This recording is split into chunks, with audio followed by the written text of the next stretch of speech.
আগে মানা হতো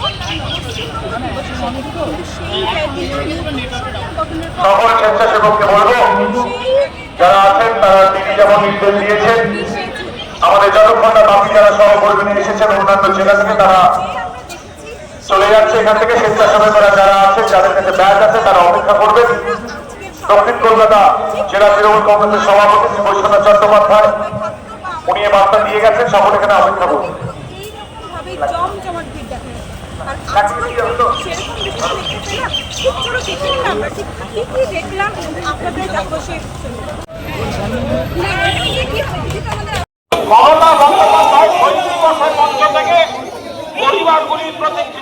আজকের সভায় আমরা দেখেছি প্রাক্তন মুখ্যমন্ত্রী মমতা বন্দ্যোপাধ্যায় কিন্তু তার সুদীর্ঘ বক্তব্য রেখেছেন সাধারণ মানুষের উদ্দেশ্যে, আর সেই দৃশ্য কিন্তু বারবার ফুটে উঠছিল। প্রত্যেকবার শুনতে একটাই কথা, তিনি হেরে গিয়েও কিন্তু ভেঙে পড়েননি, এখনো দিচ্ছেন তার সুদীর্ঘ বক্তব্য। ঠিক সেই দৃশ্য বারবার দেখেছি। তাছাড়া কিন্তু মমতা বন্দ্যোপাধ্যায় ভাইপো আমরা অনেকবার অনুরোধ করেছি আমাদের বন্ধুদের সহকর্মীদের ওখান থেকে সকলকে নিয়ে যাওয়া হচ্ছে। ঠিক সেখানে দাঁড়িয়ে রয়েছে একদম সেই মঞ্চের সম্মুখে দেখতে পাচ্ছেন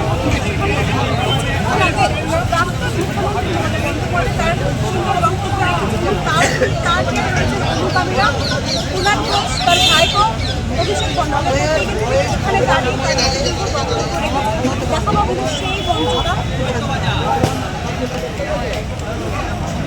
জনগণের কি বলছে, তারা কি বলছে, সাধারণ মানুষ কি বলছে, ভিড়ের মধ্যে এই সবাই অংশগ্রহণ করে তাদের কি মতামত সেগুলো তাদের সভা দুভাগে বিভক্ত। যেটা হয়েছে সেটা হচ্ছে কিছু অসাধু নেতার মানসিকতার খাতিরে হয়েছে। আমরা 21শে জুলাই বলতে মমতা ব্যানার্জিকেই বুঝি, অভিষেক বন্দ্যোপাধ্যায়কেই বুঝি। তো মমতা ব্যানার্জি যেখানে যেই স্টেজে দাঁড়াবে সেটা 21শে জুলাই শুরু এবং সেখানে 21শে জুলাই শেষ। তো এটার জন্য আর আলাদা করে কিছু বলার নেই। 21শে জুলাই মমতা ব্যানার্জি যেখানে, কর্মীরা সেখানে। বলা হচ্ছে ভালো তৃণমূল খারাপ তৃণমূল, কি বলবেন সেই বিষয়ে? ভালো তৃণমূল খারাপ তৃণমূল বলে কোনো বিষয় না। বিষয়টা হচ্ছে এখানে আসলে কিছু মানুষ অসাধু নেতারা যারা নিজেরা বাঁচার জন্য, আইনের হাতে বাঁচার জন্য যারা কিছু প্রোপাগান্ডা ছড়াচ্ছে যে আমরা ভালো তৃণমূল বলে। আসলে তৃণমূল একটাই, তৃণমূল কোনো ভালো খারাপ বলে না, তৃণমূল একটাই যেটা মমতা ব্যানার্জি, এটাই শেষ তৃণমূল। তাহলে কি আর কোনোদিন ঘুরে দাঁড়াতে পারবে তৃণমূল? ঘুরে দাঁড়াতে পারবেন মানে ঘুরে দাঁড়াচ্ছে।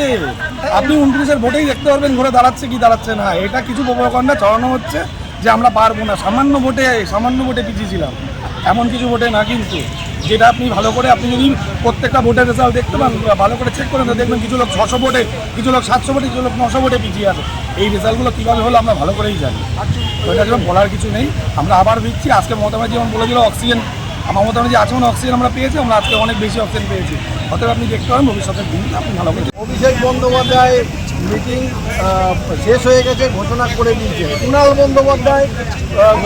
ঘোষ বলে দিয়েছে যে মিটিং শেষ, তারপরেও মানুষ রয়েছে। তার মানে বুঝতে পারছেন যে এটা মানুষের কত বড় আবেগ। আপনারা মিডিয়ারা, প্রত্যেক মিডিয়ায় একটাই জিনিস দেখতে পাচ্ছি যে চোর খুঁজে বেড়াচ্ছে। আপনারা কখনো ভেবেছেন একটা জিনিস যে এই যে মমতা বন্দ্যোপাধ্যায় সাধারণ মানুষের জন্য কত কিছু দেয়, যে 1500 টাকায় একটা মাসে লক্ষ্মীর ভাণ্ডার 1500 টাকা দিচ্ছে, ছোট ছোট বাচ্চাদেরকে একটা করে ডিম দিচ্ছে, ছোট ছোট বাচ্চাদেরকে স্কুলের পোশাক থেকে শুরু করে ব্যাগ, পোশাক, লেখাপড়া শেখা, হাই এডুকেশনের জন্য 10 লক্ষ টাকা আপনার পেয়েছে। আপনার স্মার্ট লোন পেয়েছে। তো এই এত ধরনের সমস্ত রকম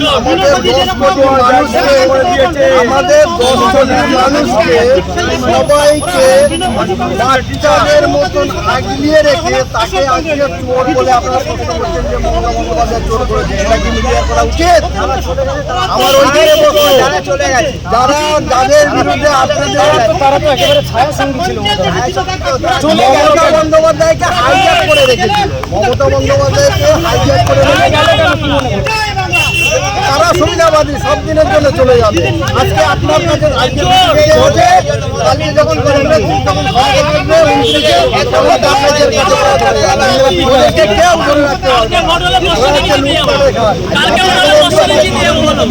আমাদের দিদিকে আজকে 10 বছর ধরে হাইজ্যাক করে রেখেছিল।